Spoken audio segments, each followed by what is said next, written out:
അന്യായ ബന്ധനങ്ങളെ അഴിക്കുക, നുകത്തിൻ്റെ അമിക്കയറുകളെ അഴിക്കുക, പീഡിതരെ സ്വതന്ത്രരായി വിട്ടയക്കുക, എല്ലാ നുകത്തെയും തകർക്കുക. ഇതല്ലയോ എനിക്കിഷ്ടമുള്ള ഉപവാസം. വിശപ്പുള്ളവന് നിന്റെ അപ്പം നുറുക്കി കൊടുക്കുന്നതും അലഞ്ഞു നടക്കുന്ന സാധുക്കളെ നിന്റെ വീട്ടിൽ ചേർത്തുകൊള്ളുന്നതും നഗ്നനെ കണ്ടാൽ അവനെ ഉടുപ്പിക്കുന്നതും നിന്റെ മാംസരക്തങ്ങളായിരിക്കുന്നവർക്ക് നിന്നെ തന്നെ മറയ്ക്കാതെ ഇരിക്കുന്നതുമല്ലയോ? അപ്പോൾ നിന്റെ വെളിച്ചം ഉഷസ് പോലെ പ്രകാശിക്കും, നിന്റെ മുറിവുകൾക്ക് വേഗത്തിൽ പൊറുതി വരും, നിന്റെ നീതി നിനക്ക് മുമ്പായി നടക്കും, യഹോവയുടെ മഹത്വം നിന്റെ പിമ്പടയായിരിക്കും. അപ്പോൾ നീ വിളിക്കും, യഹോവ ഉത്തരമരുളും. നീ നിലവിളിക്കും, ഞാൻ വരുന്നു എന്ന് അവൻ അരുളി ചെയ്യും.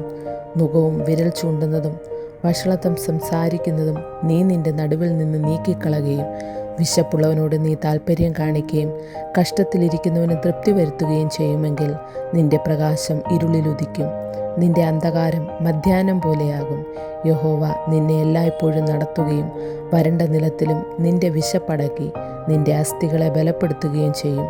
നീ നനവുള്ള തോട്ടം പോലെയും വെള്ളം വറ്റിപ്പോകാത്ത നീരുറവ് പോലെയും ആകും.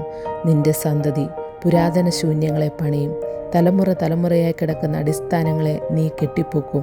കേടു തീർക്കുന്നവനെന്നും കുടിയിരിപ്പാൻ തക്കവണ്ണം പാതകളെ യഥാസ്ഥാനത്താക്കുന്നവനെന്നും നിനക്ക് പേർ പറയും.